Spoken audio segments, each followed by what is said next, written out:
आपकी पार्टी का क्या स्टैंड है? Before Priyanka, you speak because you missed out of the introduction. I just wanted to request you that this roundtable conference wants to primarily focus on what tools can be utilized inside the House of the Parliament to draw the attention of the government, like adjournment motions, like questions, like tabling private member bills, etc. So if you could also include that in your speech. So thank you so much for your kind words. Firstly, about me, I had no idea that I had fans in New York and they respond to my tweets. So thank you so much. Thank you, Kavita ji, for making me a part of this discussion, the roundtable discussion.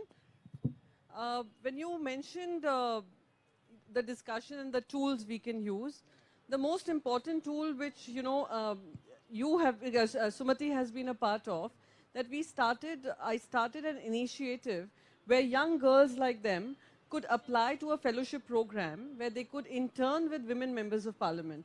Women, supporting women, helping them with research, and they giving them their experience and exposure and a platform. And from there on, they would intern for 3 months with a policy think tank. So that when they go as, as someone with that fellowship, they are equipped not just to speak up on politics, but also on policy. And they're just not afraid with the kind of trolling that you see online when women are asked to keep quiet, women are told that they cannot speak beyond the point, they don't know much, they don't know enough.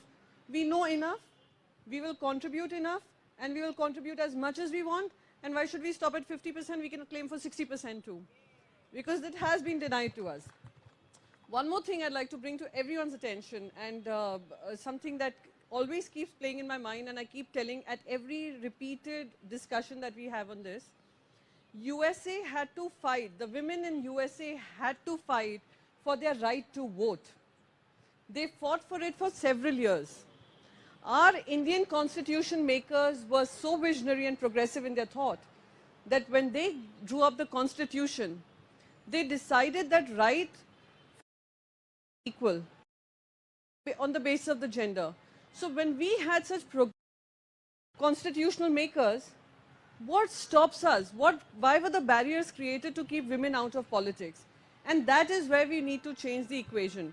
How we change the equation, one tool I've already mentioned that we as women parliamentarians have contributed. Sumati has been kind enough to accommodate some of our interns. At the same, oh, I'm so sorry. I keep calling her that. Oh, okay. The other part that we do, which I have also spoken about through my private members bill, is not about, I would say particularly about reservation, but about making policy and politics accessible for women. Every point in the parliament, and people keep telling me that women angle every. I said, I am a woman. Of it all, whether you talk about health, you talk about economics, you talk about foreign policy, you talk about migration, you talk about climate change, women, intersectionality of all, and I will speak about women and the aspect of women in these spaces. So in all my speeches, I'm very conscious of the fact how when we are discussing whether it's abortion rights, whether it is about termination of pregnancy, I make conscious effort to ensure that all points are heard and all points are recorded in the parliamentary records. So those are things that we can do. Many times we have seen that women in parliament usually shy away from taking up gender causes. I've seen that many times. They say that, our voters are also men.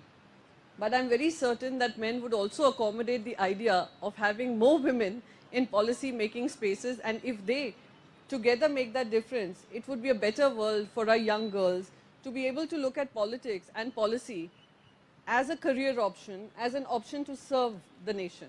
So those were my thoughts, and thank you so much for calling me once again.